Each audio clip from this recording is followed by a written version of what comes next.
Ladies and gentlemen, welcome to the podcast, the Drafted Up Podcast. Playoffs. We're talking about playoffs. Sorry, Jim Mora. We are going to talk about the playoffs. We're going to shift focus from fantasy. W's in the chat if you did make the playoffs, though. Good job to you guys. But we're talking about the real NFL playoffs. We're going to run down the current teams in and teams on the bubble, and we're going to kind of chat that out, and then the show will do the usual Thursday night preview between Atlanta and the Tampa Bay Buccaneers. If you haven't already, like, rate, subscribe, review to YouTube, Apple, Spotify, wherever you watch or listen to the show. We appreciate the support. As always, that's Nick. I'm Theo. This is the Drafted Up Podcast. How you doing today, Nicholas? Doing good, man. Doing good. It's getting colder and colder here in December, dude. This is like January, February type weather we're dealing with now, dude. It's like 15 outside. Degrees it's no bueno, but doing good. Can't really complain. Big guy, so it's my time of year. Yeah. I walked outside at work and I'm just like, oh yeah, this is the stuff. And I have people there just like, what? I need like 3 coats. I'm like, nah, this is great. I could just throw on a light hoodie and I'm good to run. I'm good. Exactly. I don't even own a winter coat, dude. Pure hoodie all year round. Yeah, they're fine. Yeah, I'll wear a long sleeve shirt if it's too cold under the hoodie. Exactly. We adapt. Yeah, exactly. Yeah. Before we dive into all the playoff talk, let's talk about some news. T. Higgins is back in concussion protocol. He expressed that he was experiencing some symptoms. He did have 2 falls during the game against Buffalo, and he was cleared both times to return. It was hard to watch. I'm not gonna lie. Yeah. So if you're a T. Higgins owner, I'd be preparing to not have him this week against Baltimore, which is a shame. It's a must-win game for Cincinnati, which we'll talk about them in a little bit. I think he misses more than this week. Look out. I agree. Olave missed multiple weeks with his multiple concussions. Tua missed multiple weeks with his multiple concussions. I actually think there's a good chance you don't have T. Higgins for most of the fantasy playoffs. I'm not going to lie. Yeah, we'll see it. And if the Bengals do get eliminated this week, it wouldn't surprise me if they shut him down. Shut him down. Yep, for sure. Yeah. Daniel Jones out for the season. Sad. Tore his Achilles, and that opens up a whole new world of issues for Indianapolis as they were all in on Daniel Jones. He's only in there on a 1-year deal.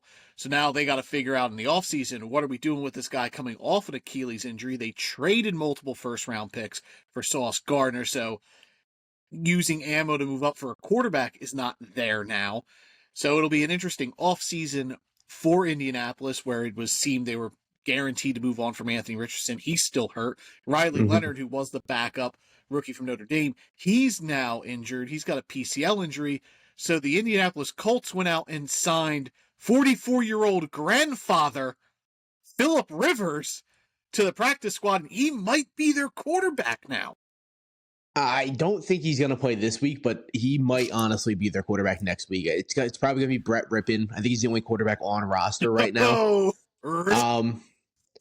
That's who I expect to start because, like you said, Riley Leonard, Notre Dame rookie, he's out. Anthony Richardson's going to remain on the IR. They've already come out and said that. And Danny Jones hit the IR today, and hopefully he's ready for week 1 next year. But if I'm him, like Kirk Cousins got signed off of an Achilles injury, and he was older. Danny Jones is going to get signed. I would assume the Colts are going to still be in on him, even if it's a franchise tag or giving him a 2-year deal. But if I'm Danny Jones, I'm hitting the market, and I'm going to see how much someone's going to pay me because someone at the end of the day is going to pay him. And there's a legitimate chance he's ready for week 1 next year. Yeah, I think it will be Indianapolis. I think they're going to franchise tag him and just try to work a deal out through that. But it does kind of murk up the situation where Indianapolis was in this great spot. Daniel Jones was playing well. Now he's out for the year. The Colts are on the bubble. So I don't know if a playoff run is even possible for Indianapolis. Are we going to bank on a 44-year-old Phillip Rivers who hasn't played football in 5 years? So yeah, it'll be interesting to see there from an Indianapolis standpoint. Yeah, they a couple weeks ago, man, I on the podcast claimed the Colts were one of the 5 best teams in football, and The last 3 weeks have just hit this team crazy, dude. And I don't know if they make the playoffs come the end of the year. I'm not going to lie. Yeah. And then back to Cincinnati, Trey Hendrickson, he's going to go undergo core surgery, or he has already, I'm not sure. But he's going to miss the rest of the year. So that kind of hurts his trade potential, as he still wants out of Cincinnati. And he'll just be another year older with another injury under his belt. So we'll see what the Bengals do with him in the offseason. Yeah, it's going to be an interesting offseason for the Bengals, man. I'm very interested to see what this, even like management-wise. I don't know if coaches are going to get fired. Something's got to change in Cincinnati because Joe Burrow is too much of like a superstar to be dealing with this. And at the end of the day, he's too good to be in Cincinnati if they're not going to provide him with the offensive line or the coaching staff to give him the opportunity to win. Yeah. Any other news? I don't think so. Achane got banged up, but he seems to be good to go, which is if teams that were relied on Achane going to get into the fantasy playoffs and he would have missed time, that would have been a huge blow, dude, because he has been so consistent all season long. He has worked himself into a top 5 running back come fantasy season next year. And if you are an Achane owner, I would probably go out and put a waiver claim in for Jalen Wright. Because when Achane went out, Jalen Wright took over, and he had 24 carries for 105 yards. It's the best he's ever looked. Yeah, he actually great for a Jalen Wright truther over here, but he should probably be just stashed if you have the roster space. Jaden Reed returned on Sunday, so expect more involvement with him going forward in Green Bay. We're on the verge probably of Mike Evans and maybe Jalen McMillan coming back for the Tampa Bay Buccaneers. I brought that up on Thursday, but we're just one step closer. Neither of them played this past week, as the Bucs did lose to the Saints in a shocker. But I think we might see one or both of them this week for Tampa Bay. Yeah, they've come out and said that there is a legitimate chance that Mike Evans is playing this week. So even if he plays, I don't expect him to be a full go, kind of like how they did with Chris Godwin. But if they can get Mike Evans back and healthy in a full swing come playoff time, the Bucs are going to be a very dangerous offense. Yeah, then they play Thursday, so we'll talk about that game at the end of the show. Let's dive into this. We'll start with the AFC. Yep. The current 7 teams in the playoffs are the Denver Broncos. They're currently the 1 spot. They're at 11-2. New England is 11-2 at the 2. The Jacksonville Jaguars are 9-4. They hold down the 3 spot, and then Pittsburgh rounds out the division winners at 7-6. And our 5, 6, and 7 are the Los Angeles Chargers at 9-4, the Buffalo Bills at 9-4, and the Houston Texans at 8-5. On the bubble, defense Indianapolis. Oh, legitimate. They are so good, dude. The best unit in football. They have kept this team afloat as they've dealt with some offensive injuries. Indianapolis on the bubble at 8-5. Baltimore, Kansas City, Miami. They're all sitting at 6 and 7. And then Cincinnati at 4-9 has a shot. They're in a must-win game this week against Baltimore. If they lose, they're out. But if they win, there's still a chance they could. I think Cincinnati has to win out in order to make the playoffs. Yes. I think the situation is they have to win out, and then Baltimore has to lose 2 of 4, and then Pittsburgh has to lose. Baltimore and Pittsburgh still play each other. They end the year against each other. Yeah. Well, that's what's nice also about Cincinnati is that they also play Baltimore, and they hold all the tiebreakers over any division matchup. So as long as Cincinnati wins out, Pittsburgh, Baltimore kind of lose a couple games here and there. There is still a shot for Cincinnati to win that division. That's the only way they can get it. I think Cincinnati can lose 1 game. It just can't be this week because it's against Baltimore. It's Baltimore, yeah. Yeah. So Denver, they're sitting at the 1 seed at 11-2, and then New England's right behind them, same record. Which one of those teams do you trust more? So Denver's got a gauntlet here. This is a team that's been frustrating. They've been winning close games. It's been uninspiring football. The offense hasn't looked great. Defense is legitimate. But they got Green Bay and Jacksonville. Both of those games are at home, and then they end the season on the road against Kansas City and then against the Chargers. Whereas New England, they have a home game versus Buffalo this week, and then they're at Baltimore and at New York, the Jets, and then they end at home versus Miami. So which one of those two are you more confident in as Super Bowl contenders making a run, a number one seed. Like who? In my eyes, Denver being the one seed benefits them more because I think New England is the better team. Whereas getting the bye for Denver, I think, would be huge for them because there's so much questions about their offense. I agree. If I had to pick just between those two teams, I would pick New England as the better team. So I think Denver would really need that one seed in order to make some type of playoff run. Because in my eyes, I'm not going to lie to you, like, I would still take the Chargers over Denver if I had to pick between one of them. I would still take the Bills over Denver if I had to pick between one of them. And I would also take the Patriots over Denver if I had to pick between them. And then that's where kind of Denver would fall in line. They'd be above teams like Jacksonville and Pittsburgh and Indianapolis on the bubble and even like Houston. But Houston's right there. I'm not going to lie. Houston's pretty close to Denver in my eyes. If Denver would be the 2 seed, that's who they would play in this scenario, would be the Houston Texans. Yeah. That would be a hard matchup for Denver. Like Bo Nix versus the Texans defense is not a matchup you want as a Denver Broncos fan at all. Yeah. Houston's defense would rock Bo Nix, bro. And vice versa for CJ Stroud. The Denver defense would give him fits. That would be a hard-nosed game, and it would be really reliant on the run game, and neither of these teams have had consistent running attacks so far this year. Let's talk about the AFC South. So the Jaguars are currently locked in at 9-4. They're in first place. The Texans are only a game behind them, so are Indianapolis. Mm-hmm. Jacksonville's got the Jets this week at home, and then they go to at Denver, at Indy versus Tennessee. So big games there for Jacksonville. And then Houston has home against Arizona, home against Vegas, at the Chargers versus Indianapolis. And then Indy's at Seattle versus San Francisco versus Jacksonville at Houston. I know it's going to come off like this, but I don't think there's a shot the Colts make the playoffs. So I think they're kind of irrelevant in this talk just because of just how banged up they are. They're getting injured at the wrong time. Like for them to really make it in my eyes, like Jonathan Taylor has to go on another historical run to end the year, which he did last year. So that's not out of the realm of possibilities, but it does concern me that like just how banged up they are that they're going to be potentially going with Phillip Rivers at quarterback. Like I don't think a playoff run is in contention here for them. I have been a Colts truther all season, and I am in the exact same boat that you are. As long as Brett Rippon or Phillip Rivers is their quarterback, defenses will stack the box, and I get how good Jonathan Taylor is. As of right now, he is arguably the best running back on planet Earth. If you're stacking boxes against him, it's going to be a struggle for any running back in the history of NFL because they know the only way for the Colts to win is on the back of Jonathan Taylor. So I am also taking the Colts out of the running for the South. Like it is what it is at this point, but Houston's defense is too good, and Jaguars have been playing way too good of football in order for Indianapolis to get in. It's just not going to happen. I'm sorry.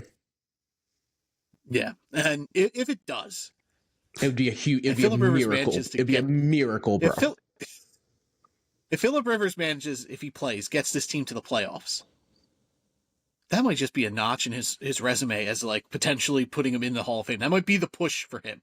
Because like I don't know if he gets in. He's never won a Super Bowl. I agree. Like Eli, like if I wouldn't put him in over Eli Manning. So until Eli Manning goes in, I can't justify Phillip Rivers going in. Mm-hmm. But that would be a milestone going in 5 years on the bench, not even working, to come in and potentially get a team to the playoffs. That would be a huge step in the Phillip Rivers Hall of Fame resume. 100%. And I would even say, like, I get you have to technically reset his Hall of Fame ballot time if he ends up playing this season. If he gets the Colts to the playoffs, don't even reset it. Just let him still have a chance because that is, like you said, that's like a historical thing, dude. He's 44 years old. He hasn't played in half a decade. And in order for him to get on the field is just a miracle in its own right. So, I mean, shout out Phillip Rivers for even getting signed to the Colts practice squad. That is such an incredible story. Yeah. So we're lockstep that we think the South is really a 2-horse race now with Jacksonville and Houston, Tennessee. Maybe not yet. Yeah. So the Jags, they do have two. They essentially both teams are looking at 3 games that they should win. Both teams Like, the Jags should beat the Jets. They should beat Indianapolis. They should beat Tennessee. Their Mhm. real toss-up game is at Denver. And then Houston has the games they should win are versus Arizona, versus Las Vegas, versus Indianapolis. All three of those are at home. They have the one road game against the Chargers. Mhm. Essentially, Texans win out, and the Jaguars lose one game. I would believe the Texans hold the tiebreaker. They would get in. Who do you think at the end of the day Jacksonville still just maintain this division with 4 games left and a 1-game lead over Houston? I would say the Jags do just maintain the lead. It's a tough call because like Denver for the Jaguars and then the Chargers for Houston, those games are going to be incredible matchups for both teams, and we'll see how good these two teams are because Denver and the Chargers at the end of the day are both really good football teams. So if Houston and Jaguars can hang with those two teams, they're legitimate playoff candidates in my eyes. So I would just take the Jags maintaining the division lead with the 1-game advantage. If they were tied going into this week, I would give the upper leg to Houston and the defense. Houston. I would agree with that, but having that 1-game lead is beneficial for them.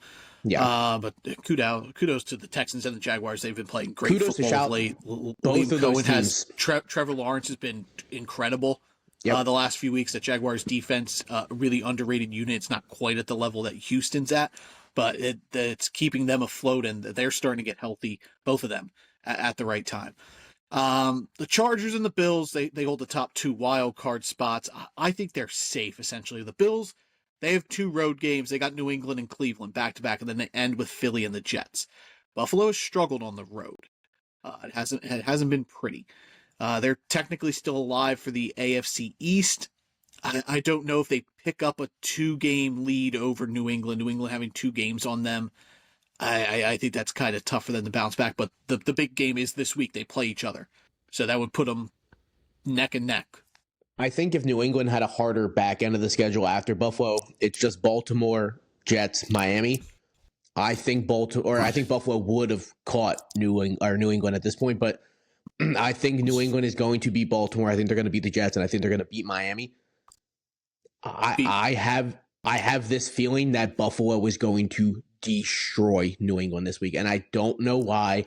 New England's a very good football team, and I've thought this throughout the whole offseason that New England was Washington this year. They had a huge chance to bounce up and be a really good team, and it's all played out that exact way. I honestly think Buffalo and Josh Allen, they're going to go in. It's home field for Buffalo. I honestly think it's going. It's in New England. It's in New England. Yeah. But I honestly have this gut feeling that Buffalo, they're going to win by at least 10 points, I think. Okay. I don't think it's going to be close. New England's coming off the bye. I think the Patriots are good. Like, if I had to if I had to pick an MVP, I'd still lean Drake May right now. I do think they need to lose a game. Like, I think that would just be good for them. I think losing a game is just kind of like resetting, because like they're on a tear. They haven't lost since week 3 when they lost to the Raiders. So like they started 1-2, and now we're sitting at 11-2. Yeah. So I don't think a loss hurts them at all. I agree. And it's also versus Josh Allen and the Bills, like a team that has had your number for the last 6-7 years. Really, since Josh Allen has taken over the Bills, they've had this division. They've had New England's number. It would not hurt New England at all to they lose this game. And like I said, they have Baltimore, and then they have the Jets, and then they have Miami. I think those are 3 wins for New England, and they're going to finish with a really good chance at the 1 seed in the AFC. So do you think Buffalo wins out then? Because they got at New England, at Cleveland, home versus Philly, home versus the Jets.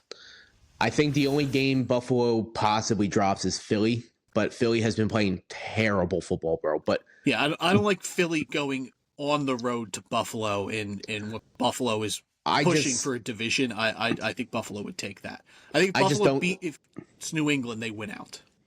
I just don't count out a team with a defense as good as Philadelphia. It's like Houston, you can't count out. You can't count out Philadelphia, the Rams, Denver. Any team with like an elite defense, they're going to hang around in games.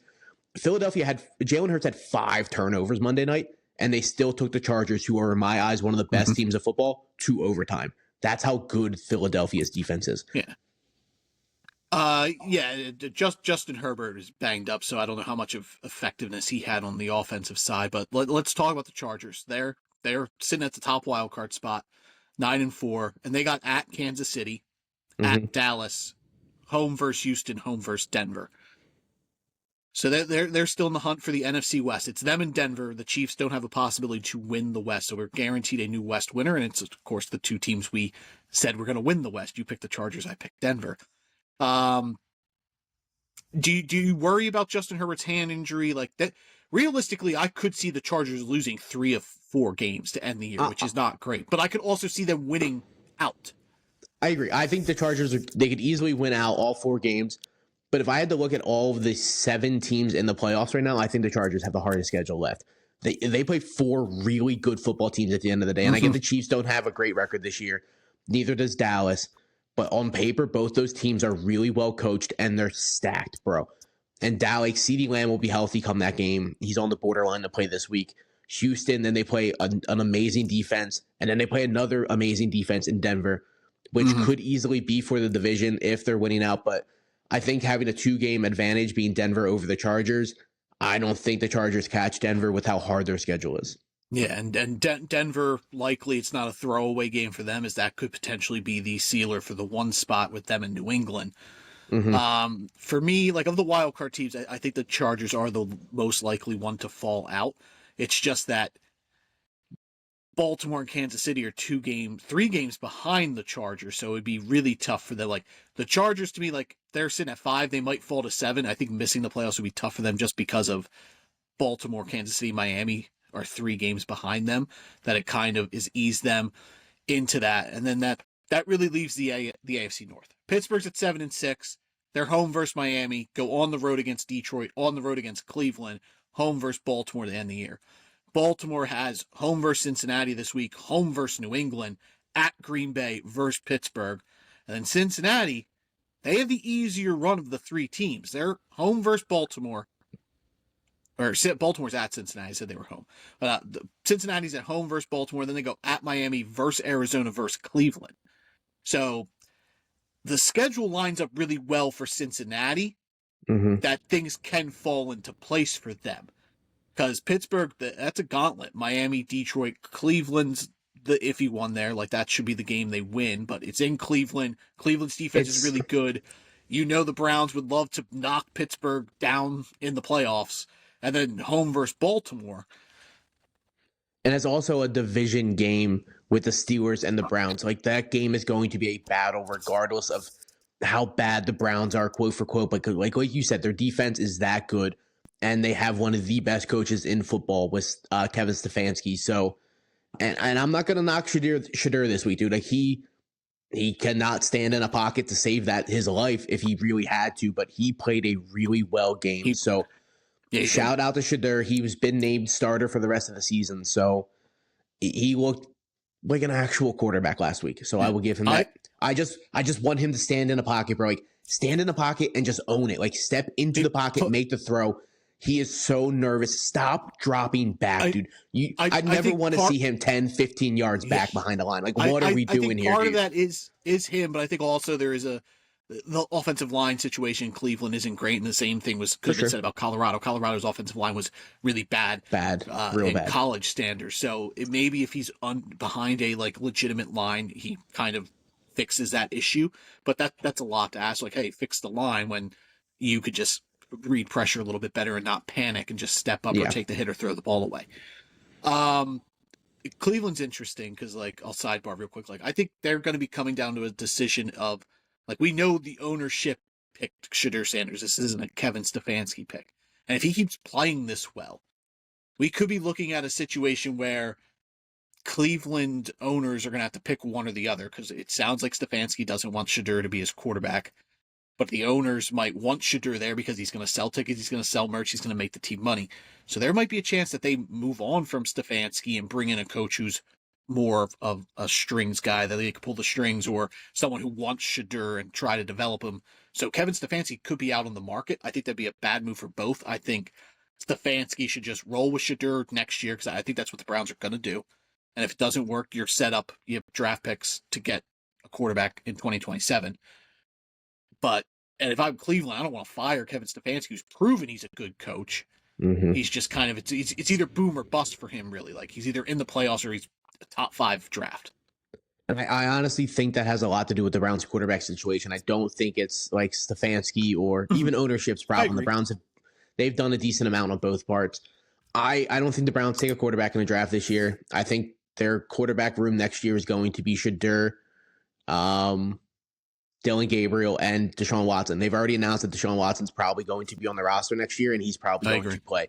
So I think it's going to be those 3 guys, and it's going to be who's ever performing best in camp. It would not shock me at the end of the day if Deshaun Watson is the Browns quarterback come next season, just for the season. Mm-hmm. It wouldn't surprise me at all. Yeah. I think it'll be Watson or Sanders. I think Gabriel's pretty much locked in as the backup. I agree. Yep. Let's round out AFC North. Who wins this division? Like realistically, I think Pittsburgh and Baltimore could lose 3 of 4 because obviously they play each other, so one of them's not losing out. I think Cincinnati could finish. No, I agree. You asked the question: who on the bubble in the AFC could still make it? I don't think it's the Colts. I don't think it's the Chiefs. I don't think it's the Dolphins.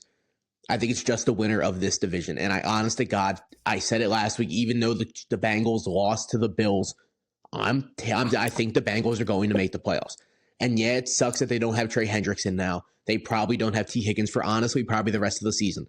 But I believe in Joe Burrow. I believe in Jamar Chase. Chase Brown is playing out of this world. He has been playing the Chase Brown we thought he was going to be. The Ravens have been playing bad, and I get Lamar looked fine last week compared to what he has been, but he still is not Lamar Jackson. He's still not moving around like Lamar Jackson. You could tell there's something wrong with his leg. And the Steelers are the Steelers at the end of the day, bro. Like it's an Aaron Rodgers-led team. I don't believe in that system. I honestly think the Bengals still win this division.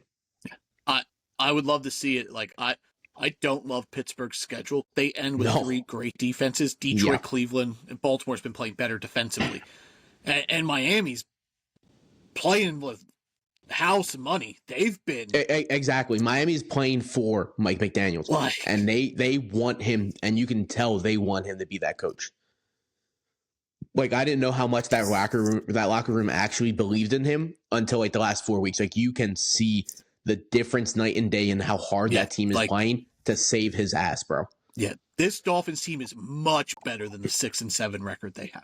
100%. Their losses 100%. have been like 1-score games. They're in every game. And they got the chance to be spoiler throughout the whole playoffs. Like I don't think they get in, but they play 4 teams that are currently in contention for playoff spots in Pittsburgh, Cincinnati, Tampa Bay, New England. Miami has a chance to spoil 4 teams' playoff potentials. So, kudos to them if they manage to finish out 10-7. Maybe that does get them in, but I don't think they win out. I think they will lose to Cincinnati. I think they will lose to New England. But 2-2 is in the realm of possibilities, being Pittsburgh and Tampa. Tampa's not playing good right now. They're banged up still. But I would agree with you, though. Like, I think of the teams on the bubble, Cincinnati, and Baltimore have the best shot to make it, and that's solely based on their division. Yep. And, the schedule really lines up for Cincinnati because Baltimore they hold their own destiny in their hand.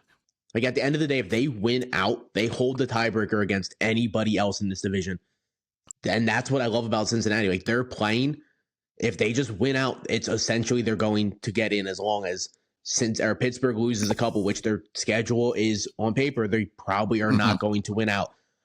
The Ravens on the paper, they play New England, they play Green Bay, they play Pittsburgh, they play Cincinnati. So it all lines up at the end of the day for Cincinnati to just get in, dude. And it's going to be another crazy finish for this division, and I absolutely eat that up, dude. I love that. I think at the end of the day, the 7 teams in the AFC right now are going to be the 7 teams that make the playoffs. Yeah.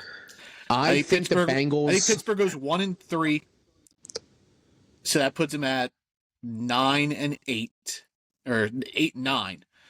I think Cincinnati will drop a game because that's just how the Bengals are. I honestly think Baltimore's going to lose out. I do. I don't think Baltimore wins another game this year. That's my thing. You brought up the Ravens and the Bengals could get in off like winning the division.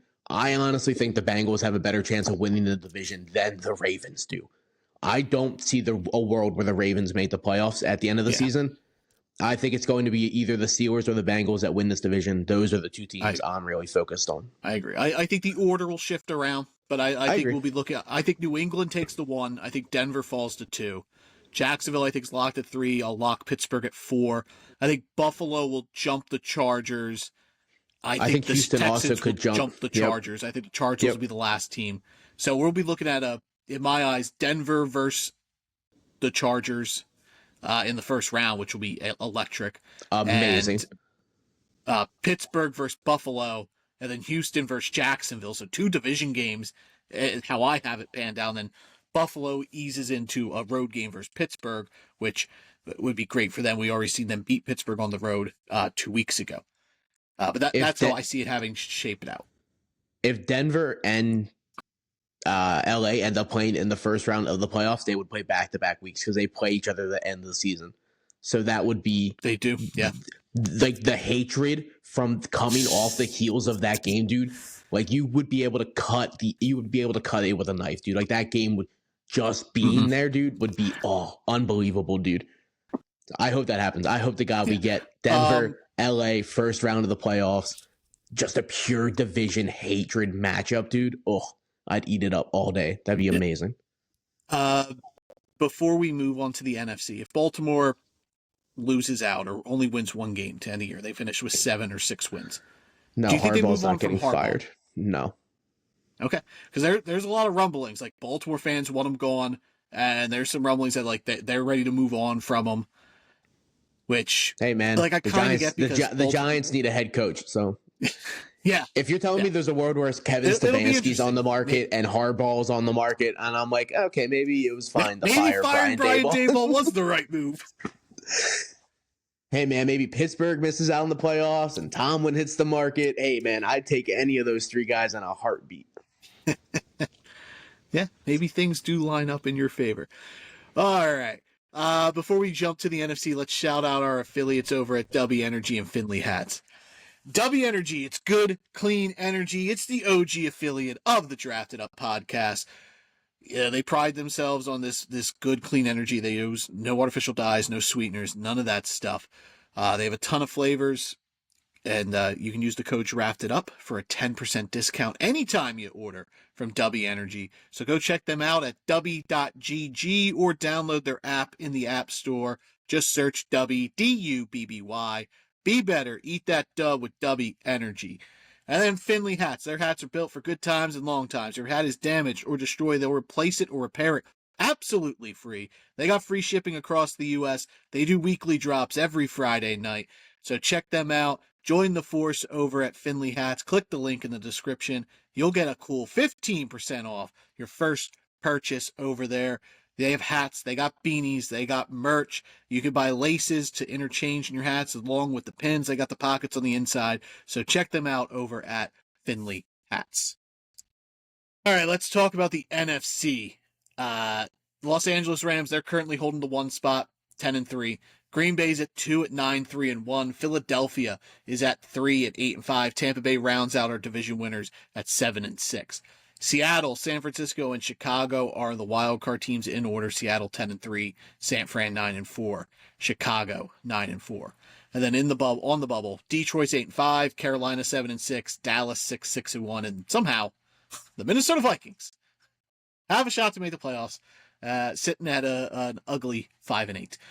I always feel the NFC is so much better, like in terms of just like deepness. Like the AFC is usually always like top heavy, and we see that here. They got the 2 best teams record wise with Denver and New England, but like I feel the NFC is so much more talent as a whole than the AFC. When you got like Seattle sitting at 10-3 and San Fran at 9-4 in your wild card spots, and I would take them versus, and I would bet them to win against the majority of the AFC. Yeah, a good amount of the AFC for sure. I do like the NFC teams a lot better.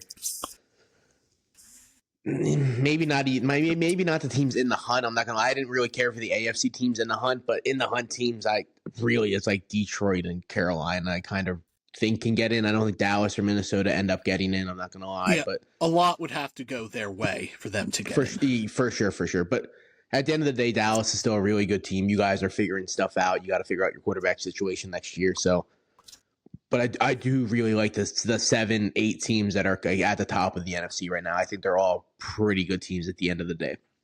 Yeah. Let's start with the NFC West because they're theoretically the best division. So good. Yeah. Yeah. You got the Rams, who are the current one spot. They have the same record as Seattle. They have the tiebreaker right now. They're home versus Detroit this week. And then they're at Seattle, at Atlanta versus Arizona to end out the year. Seattle is home versus Indy, home versus the Rams. They go on the road to face the Panthers and then end the year on the road against San Francisco. And then the Niners, they're home versus Tennessee, at Indianapolis, home versus Chicago, home versus Seattle. So 3 of 4 games at home for the Niners. They also have 2 winnable games versus Tennessee and Indianapolis, and then tougher games with Chicago and Seattle. How do you see? Do you think the Rams hold on to the top seed, or do you think going to Seattle and then having to play Detroit this week, like, do you think Seattle potentially jumps in to the one spot there? Because Seattle and LA right now, they are the betting odds favorites to win the Super Bowl, with the Rams being number 1 and Seattle at number 2. Yeah, which is a pretty crazy thing to have both teams the same division betting odd favorites. I think at the end of the day, I still think the Rams end up pulling out the dub on the division. Obviously, big game versus Detroit. It's nice that it's at home, though. I think the Rams end up showing out and they get the dub there. And then it's that big game at Seattle. I think that's the game that's going to matter. I think the winner of that game is going to be the winner of the division, because I don't think the Rams are really going to lose to Atlanta and Arizona. I get any given Sunday, anything could happen, but I think the Rams take both of those games. Yeah, Seattle does have the tougher schedule. Like, they end at Carolina, at San Francisco, and then San Fran. We've seen Carolina. They give good teams fits. Like, and when they show up, the Panthers show up and they win football games and they beat good teams. It's just a matter of, do they show up? Like, it seems to be Carolina they play towards their opponent. Yeah, Carolina's 2 different teams this year, so you don't know which one you're going to get. And ending with Carolina and then San Fran, I'm just giving the advantage to LA, because ending with Atlanta and Arizona, I would take that any given day over what Seattle has to end with. Yeah, because I do think the Seahawks will beat the Rams in that game, and I think the Seahawks will beat Indy, but I think they end up dropping one of the games to Carolina or San Fran, and then the Rams beat Atlanta, beat Arizona, so they go 3-1, whereas Seattle could go. It's like the Seahawks need the Rams to drop this week versus Detroit, and then beat the Rams the following week to kind of give them that boost where, get the swing. They can lose to Carolina or San Francisco, but I agree. I do think the Rams end up on top. San Fran, I don't know if they win the division, but I think they're pretty well locked in at 6. I don't think they jump Seattle, or if Seattle jumps the Rams, I don't think they jump the Rams. But I think they beat Tennessee. I think they beat Indy. That game for Chicago becomes really important for the Bears and seeding wise. Yeah. But I think the Niners are pretty lock steady in at 6. I agree. I think Seattle or LA are good. This team is locked in for I honestly think the 1 seed, the 5 seed, and the 6 seed. I think they're going to have those 3 seeds pretty much locked up. Yep. It just kind of matters on who's getting the 1 seed and who's getting the 5 seed, which is such a drastic difference. Like, are the playoffs going to go through your stadium, or do you have to go on the road every single week because you're a wild card team? So that 1 seed is very important. And that game in Seattle in 2 weeks, I think that decides it all. So we'll move on to the South. It's a 2-horse race. Tampa Bay and Carolina, they got the same record, 7-6, and they play each other twice, which is crazy. The Bucs play 2 and 4 home versus Atlanta, which we're gonna talk about this week, we'll talk about at the end of the show, and then at Carolina, at Miami, and then home versus Carolina, and then Carolina's at New Orleans, home versus Tampa, home versus Seattle, and then at Tampa Bay to end the year. If we judge it off the Panthers, how they always show up, they go 3-1. They beat Tampa Bay twice. They beat Seattle. They lose to New Orleans. But I honestly think they end up splitting versus Tampa. I agree. And they each have a technical gimme game. The Panthers should beat the Saints, and the Bucs should beat the Falcons. So it really comes down to that third game. Carolina's got to play Seattle. Tampa's got to play at Miami, which is practically a home game for the Bucs, same state. So you're going to have some clash over with fans. That's a big travel game for the Panthers. Like, I think that's the deciding factor. I'm going to bet that the Bucs beat the Dolphins before I think Carolina beats the Seahawks. I would bet more so for the Bucs just because of, at the end of the day, I'm going to trust Baker Mayfield more than I trust Breece Hall, and I trust the talent around Baker Mayfield. Yes. My apologies. I would trust Baker Mayfield. And look at the talent around Baker. Like, Bucky Irving came back, and he's looked amazing. Like, Bucky is not missing a step. Mike Evans is going to come back, and even if he's not 100% right off the bat, come playoff time, they need Evans bad on that field. They need a number one alpha receiver. Don't get me wrong, Ibuka is amazing. He is not an alpha number one, and I'm sorry. I think he's a little bit better than Godwin. Yeah. No offense to Godwin, but I'm saying he's a really good receiver. But yes, I mean, in terms of like a high end number two receiver. Yeah, for sure, and Mike Evans just opens up that offense so much. Same with Bucky Irving. And if you're getting these guys back healthy for the playoffs, I'm going to trust that because I just trust the Bucs. I think the Bucs, like we talked about in the offseason, we had the Bucs as one of the favorites to go to the Super Bowl. They just haven't in the Super Bowl. And my point proven. They just haven't been healthy. They've been riddled with injuries. Offensive line, the weapons have all been injured. The defense has been trying to put it together slowly throughout the season. They signed Jason Pierre-Paul. 3 years on the not playing football. They're bringing him back. A couple of crazy signings, like wild veterans that haven't played in 3 to 5 years are just getting signed. But I'm just looking at the Bucs schedule, dude. They have the 2 games versus Carolina. They have Atlanta, which should be a win. And I know the Bucs just dropped a game versus New Orleans, but New Orleans plays Carolina. So theoretically, Carolina could drop that game versus New Orleans. Then they play Tampa Bay twice. And then they play Seattle, bro. Like Tampa Bay, Seattle, Tampa Bay is a insanely hard stretch. That's going to beat up any team that's not ready for it. I just think Tampa Bay takes this division, and Carolina has been playing better than I have ever thought they'd be playing this season. So I actually don't think this is like, this isn't a lost season for Carolina, even if they don't make the playoffs. Like this team has put together a really well core group of guys, and I think next year they're only going to get better. So yeah, well, they would play a second place schedule, so that might be a little tough. But I was in on the Panthers in the offseason. I had them finishing in second, but I didn't think they'd be fighting for the division. Yeah. But I did say, like, if another team wins this division, it would be them. I do think the Bucs go 3-1 to end out the year with one of the, they'll drop one of those games to Carolina. And I think the Panthers, it's more likely they lose to Seattle, they lose to Tampa, they go 2-2, and they miss the playoffs. But to finish 9-8, huge dub for Dave Canales and the Carolina Panthers. For sure. They're playing good ball too. Yeah. And then the NFC North, where somehow all 4 teams still can make the playoffs. Green Bay, they're at Denver, at Chicago, versus Baltimore, at Minnesota. That's a pretty tough stretch of games. And then the Bears are home versus Cleveland, home versus Green Bay, at San Fran, and then home versus Detroit. Detroit's at LA, the Rams. Home versus Pittsburgh, at Minnesota, at Chicago. And the Minnesota's at Dallas, at New York, the Giants. Home versus Detroit, home versus Green Bay. Mm-hmm. I don't think there's a world where the Vikings make the playoffs. So I was just going to say, yes, they can, but at best, I think they go 3-1 in this stretch. They finish 8-9, and they look to next year, and hopefully they build off this season. They play a 4th place schedule. The Vikings might be sneaky good next year. But technically, they're still in the hunt. I don't think I hold them in the same boat as Indianapolis. I don't think there's a world where they make the playoffs.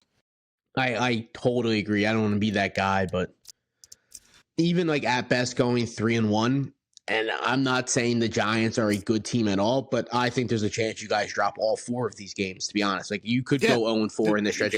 Like, Dallas is a hard matchup, and then Detroit and Green Bay are both battling for playoff spots. Like, those games mean the world to both of those teams.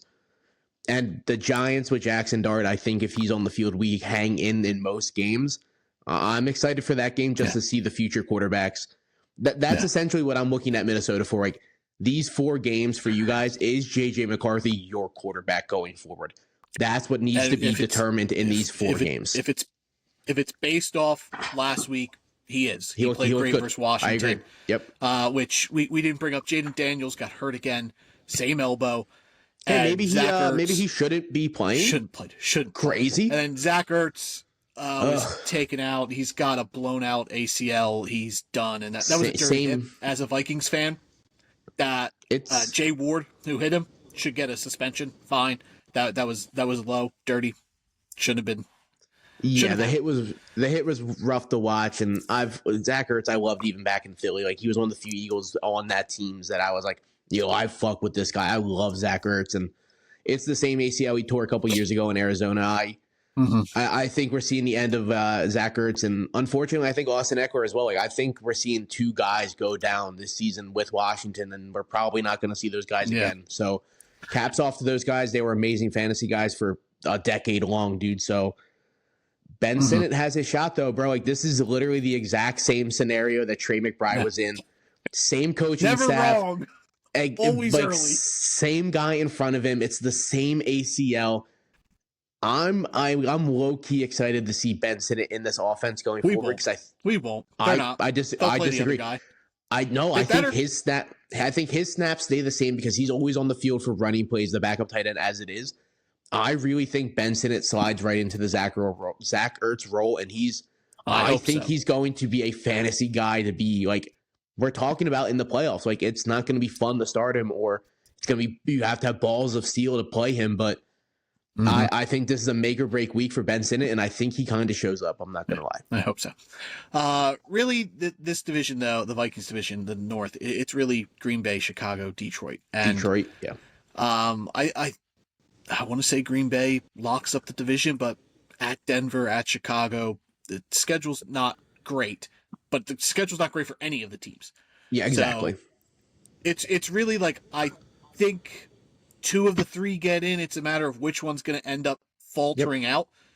I would lean that Chicago ends up missing just based off experience. Detroit has the experience. They want to get in. But the Bears are playing great football. They have maybe the most winnable game on the schedule. That's against Cleveland. So I don't want to count out Ben Johnson and crew, but if I had to bet on one of those 3 teams missing, I would say Chicago falls out. Detroit takes their spot, but it's really a toss-up, and they all play each other. Chicago plays Green Bay and Detroit. Green Bay plays Chicago and Minnesota, and Detroit plays Minnesota and Chicago. So a lot of divisional, like the NFC North is going to be up in the air until the final game of the season. Yeah, that your division is going to be it. I honestly think the 7 seed comes down week 18 to Chicago, Detroit. They play each other at the end of the season.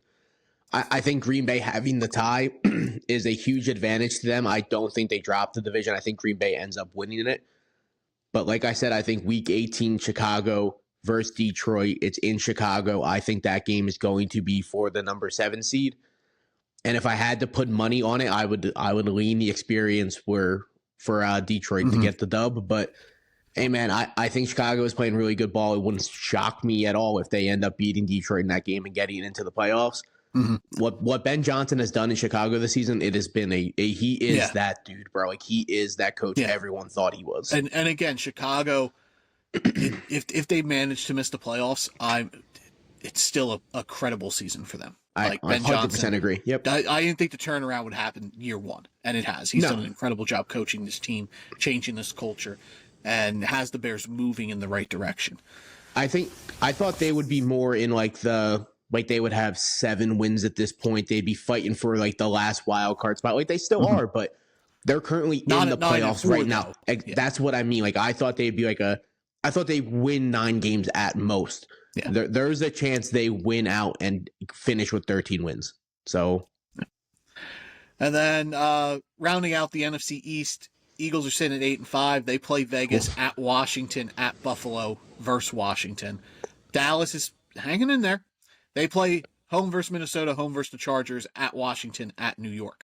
If Dallas wins out and Philly loses two of those games, or Philly loses one of those games, I think that the Cowboys are still in this. The Eagles should go 3-1. They should beat Washington both games. They should beat Vegas. They likely drop to Buffalo. Dallas' schedule, they should go 3-1 as well. Beat Washington, beat New York, beat Minnesota, drop to the Chargers. Do you think Dallas gets in? Do you think they win out and the Eagles drop two of these games and Dallas sneaks in as the division winner? I don't, unfortunately. I get Philly has dropped 3 in a row, and they're just playing a horrendous offensive football. Yeah, and Jalen Hurts had a Max Brosmer game on Monday. Ironically enough, A.J. Brown has had 3 straight 100-yard games, and they have lost 3 straight games. So, hey, hear me out. Maybe go back to what was working before instead of force-feeding the ball to A.J. Brown. I don't. Speaking of the Max Brosmer thing, Jalen Hurts, the first quarterback to ever turn the ball over twice on the same exact play. I couldn't even fathom scoring -4 points on a fantasy play of throwing the pick, recovering a ball, and then fumbling said ball all on the same play. It was an insane game for Jalen Hurts. I don't think it happens again, but this is how much Lane Johnson and the offensive line means to this team. Jalen Hurts has been struggling tremendously. Saquon had a big run, though. I get Barkley. Barkley had a really good game on Monday, but he has struggled so much this season, and a lot of it is the offensive line play. It is banged up. It is hurt. It is not the same offensive unit that this team is used to rolling with, and it is really starting to show. But Philly's defense is too good for them to drop this many games in a row. I think they're going to win 3 of these 4 games. I trust this defense at the end of the day where I can't trust Dallas' defense. And that's reasonable. And that's what I'm giving. Exactly. Questionable effort last week. Yeah. He really pulled a George Pickens out there, too. It does not shock. Is Philly a one and done? They make the playoffs at the 3 seed. We'll say they stay there. And they're looking at playing, in this scenario, would be San Francisco, but they could realistically play Seattle as well. I'm going to take the Niners and the Seahawks over Philly and they might play Detroit. I think they would beat the Bears, but if they're lining up Seattle, San Fran, or Detroit, I get it's at home, it's in Philly. That's a tough swing in my eyes because I think Seattle and San Fran are better than them, and I think Detroit's on par with Philadelphia, and I would just trust Detroit. They're a little bit more consistent than the Eagles' offense. I would agree to most of that, but at the end of the day, if I had to pick Philly or the wild card teams, I'm still going to pick Philadelphia. I think they have a legitimate chance of still representing the NFC with how good their defense is. And all that needs to happen is their offense just needs to start clicking a little bit. Their offense is so talented and star heavy. Any given Sunday, Barkley could go off for 203. A.J. Brown could go off for 150-2, and Smith could have another 100 yards and a touchdown. Jalen Hurts is still, in my eyes, a top 10 quarterback in football. So I'm taking Philadelphia versus the majority of these teams. Nothing against Sam Darnold. If I had to pit him up against Jalen Hurts just one-on-one, I'm taking Jalen Hurts 9 out of 10 times. So I just trust the talent in Philadelphia. I get they're not a phenomenally coached team, but the talent they have on the offense and how good their defense is, they're kind of like Houston. Their defense is as good as Houston's is in my eyes, and their offense is so much more star heavy. Nothing against Nico Collins and CJ Stroud, but when you have an offense that is Jalen Hurts, AJ Brown, Devontae Smith, Saquon Barkley, and hopefully Lane Johnson is back for the playoffs, because that would change everything. If Lane Johnson is out there come playoff time, I'm taking Philly versus most teams. You're a little bit higher on the Eagles' defense. For sure. I think their defense is great, but I don't think it pairs up to the Rams, the Seahawks, or the Texans or the Broncos. I think they're the 4 best units in football. by far. As for teams, like if I had to say like bubble, I think the NFC stays the same sans Chicago. I think Chicago drops out, Detroit moves in. I think at the end of the day, those will be the 7 teams that represent the NFC. I agree. I think the only one that would change is Chicago and Detroit fighting for that 7th spot. So in my eyes, I think AFC is either Pittsburgh or Cincinnati, and then the NFC is either Cleveland or Detroit, and that's pretty much the only thing that's going to be changing for the playoff picture. Chicago. Yeah. Yep. Not Cleveland. Chicago. No, not Cleveland. I was looking at our little spreadsheet here with games. You did me with Tennessee. I was looking at games for everything. Yeah, so I think that's the really only thing that's going to possibly change. Right now, Super Bowl. What do you think of this? Buffalo representing the AFC. I really do believe Buffalo. This is their season. We were talking about it a little bit. I'm still in on Buffalo. They were both our preseason pick. I still think they get in. In a world where Patrick Mahomes and Lamar Jackson and Joe Burrow are probably not going to make the playoffs for the AFC, this is being presented on a silver platter for Buffalo that this needs to be the year they get it done just because of who's not in the playoffs. I can almost bet the rest of the money I make for the rest of my life that either Joe Burrow, Patrick Mahomes, or Lamar Jackson, 2 of those 3 guys will probably be in the playoffs come next season. This is the year for the Bills to get it done. Now, the NFC is a complete toss-up. It could literally be any of the 7 teams, or even if you count Detroit. Any of the 8. Yeah. I think it could be any of the 8, to be honest. So I'm just going to stick with the Super Bowl I called at the beginning of the year. I'm going to go with Philadelphia, Buffalo, and I'm just going to stick with that. I think Philly's defense is that good, and their offense is eventually going to start clicking. I agree with you on Buffalo. Everything is lining up for Josh Allen to make a run because you look at the quarterbacks there. You got Bo Nix, who made the playoffs last year, but not a ton of playoff experience. He did lose that playoff game. You got Drake May, this would be his first playoff experience. You got Trevor Lawrence, who has won a playoff game. Aaron Rodgers, who's 40 years old. Justin Herbert, who hasn't had experience in the playoffs, he hasn't won a playoff game. The Chargers are just not a great playoff team. They're also banged up. The Chargers are so hurt, bro. Yeah. C.J. Stroud and the Texans are the best in terms of quarterback experience, defense, playoff experience. Like, they would give a fit, but Buffalo wouldn't see them until the championship. So I do agree that Buffalo, things are lining up for them to make a run, and I think the timing is right. I did pick them in the preseason. So did you. I am going to shift gears from my NFC. I don't think the Bucs make it. I think it's going to be the Green Bay Packers. Okay. That's not who I thought you were going to pick. I thought you were going to pick the Rams or the Seahawks. That's who I would have put money on you picking. I wanted to, but something tells me things are lining up for Green Bay. They're getting healthy at the right time.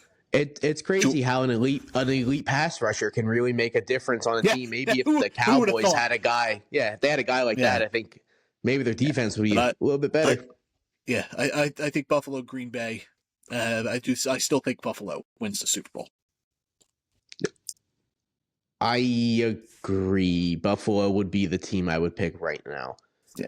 The team I have behind Philadelphia would be the Rams, though. I think the Rams are going to make a legitimate playoff run just off Matt Stafford and Sean McVay and the coaching staff they have. And Puka Nacua is playing out of this world right now. Like, he is so good, dude. If they could get this guy more touchdowns, it would be insane. And they're like saving up Kyron to make a deep playoff run. And Blake Corum has looked really good too as well. Like Blake Corum's looked way better than the Rams are really. The Rams are really cooking right now, dude. My worry with like the Rams and the Seahawks is that there's a chance they end up playing each other in the second round. Yeah, and they just beat the shit out of each other. They just beat the shit out of each other, and then whoever they get in the championship game takes advantage of that. Exactly. Realistically, San Fran could lose to Green Bay. Philly could beat Chicago or Detroit. And Seattle or LA would beat Tampa, and then they're playing each other the next round because that's how the seeding works. And I think they would just hurt each other in terms of just how hard fought game that would be. That it gives an advantage to Green Bay or Philly to take advantage of that. So that's why I didn't lean that way, because just like I do think Seattle and the Rams are the 2 best teams in football. It just worries me that playing in the second round, that they just kind of beat up on each other and it hurts them in the championship game. So that's why I ended up going Green Bay. No, understandable. For sure. No, I get it. All right, let's round this out. Thursday Night Football. The Atlanta Falcons travel to Tampa Bay to take on the Bucks. Bucks 4.5-point home favorites. The over/under set at 44.5. So playoffs. Most leagues you're starting your fantasy playoffs. Baker Mayfield, if he's your quarterback, keep rolling with him. Home game versus the Falcons. Hard for me to move on from Baker, even though it's been a struggle. Rough, dude. It's been rough the last 3 weeks. QB 27, QB 18, QB 19. It's been rough, dude. He hasn't scored more than 2 touchdowns since week 10 versus New England. He's had an interception in almost every game since then as well. But on the plus side, his rushing stats are like keeping him afloat. He had 42 yards on the ground last week. He had 6 attempts the week before that. 2 weeks ago, he had a rushing touchdown. So last year was he was rushing upside. Yeah, he was actually running the ball last season. So let's try to find a line like Jared Goff revenge game on the road against the Rams. Great defense. Do you go Goff or Baker? Oh man, that's a rough one. I would probably lean Goff. Okay, the Rams have only given up one QB1 finish all season for fantasy football, and it was last week to Jacoby Brissett, who's done it every week. He's done it every week. You love Jacoby to see it. Brissett. They play the Texans, who have not allowed a single QB to be top 12. So I'm excited for that matchup. I'm not going to lie. Do you go Jacoby Brissett or do you go Baker Mayfield? I would honestly lean. God, see, I have those guys back to back, but I don't think Brissett I don't think Brissett's a top 12 QB this week. So and that's what I mean for Baker. I don't think Baker's a top 12 QB. I think both those guys fall in the pack of like 14 to 18. They're like borderline. Like I would try to find a way out of both of those guys if I had to. Yeah. Would you get frisky and start JJ McCarthy against the Cowboys? Probably not. But I'm not gonna lie to you. I think Shadur Sanders is a decent start versus the Bears this week. Okay. Well, what about Brock Purdy versus the Titans? Shadur just lit them up. I would probably lean Purdy. I'm not gonna lie. He was all right last week. Well, 2 weeks ago. Lean Brock Purdy. Coming off the bye week, I would take that. Yeah. Other Bucks. You're sticking with Bucky Irving. He's been great since he came back. You're not moving on from Igbokwe, even though it has been rough these past couple weeks. He hasn't been like a wide receiver 2 the majority of this stretch here that the Bucks have just been average in general, and it's hurt Emeka Igbokwe. But I don't know if you can move on from him in the playoffs. After Igbokwe had that huge week versus Seattle, he had like 7 for like 160, and he scored a touchdown. That was it. He was QB or he was wide receiver 1 that week. People should have traded him at his peak. Like he has been an absolute disappointment since then. It's been for sure. And nothing against Baker. A lot of these guys have been dropping a lot of balls. Like Igbokwe had a horrendous drop last week, and then 2 weeks ago, Godwin had a ball hit him right in the abdomen in the end zone, and he just dropped it. Like these guys do not drop passes. Godwin, Igbokwe, Evans. I'm not going to badmouth Evans because he's been hurt, but. Yeah, those 3 guys have some of the best hands in football, and for Igbokwe and Godwin to have 2 horrendous drops back-to-back weeks, it is a lot. Like there was a world where we were talking about Igbokwe as clear and far ahead. He is rookie of the year. I don't think that's the case anymore. I don't even think he's in the running. I'm not gonna lie. I don't even know who you'd give it to. I think it's gonna be Jackson Dart.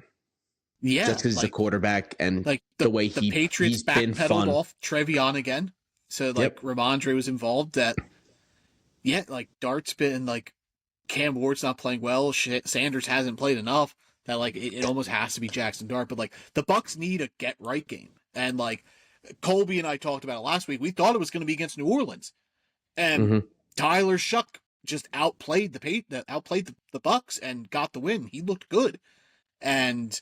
he continues playing for his job, and the future of the Saints is in his hands. So, like, the Bucks still need this get-right game. I think Atlanta's the perfect opponent. Atlanta's in shambles right now.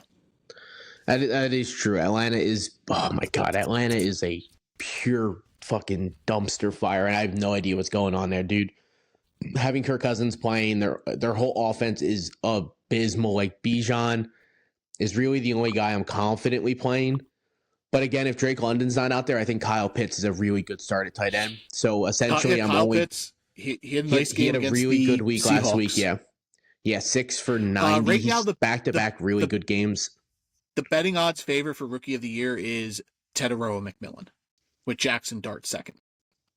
I would give it to Jackson Dart just based off the quarterback, and if he stays healthy, God forbid, for the next 4 weeks, I think it's going to fall in Jackson Dart's hands pretty easily, to be honest. I agree with you with Atlanta. If Drake London's not out there, I think Kyle Pitts is a fine start.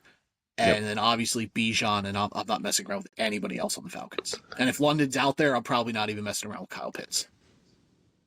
I would still play Kyle Pitts because you probably don't really have a tight end better. Like, I would start Harold Fanning over Kyle Pitts, probably regardless. I'm not going to lie. That's the name I was going to bring up, Harold Fanning. So it's same boat. I would start Fanning over Pitts as well. It's so hard to draw a line. Like, if I had Jake Ferguson, I would start Kyle Pitts regardless, even if Drake London's out there. What about Colston Loveland, who's been a top 10 in fantasy points over the last couple weeks for the Bears? He's been eaten since Rome hasn't really been producing. Like, and now Rome, I believe, is in concussion protocol still. I believe. If you could back me up on that one, I believe I'm not sure about Rome's injury status. I believe he is still in concussion protocol, but I would play Loveland. He's still.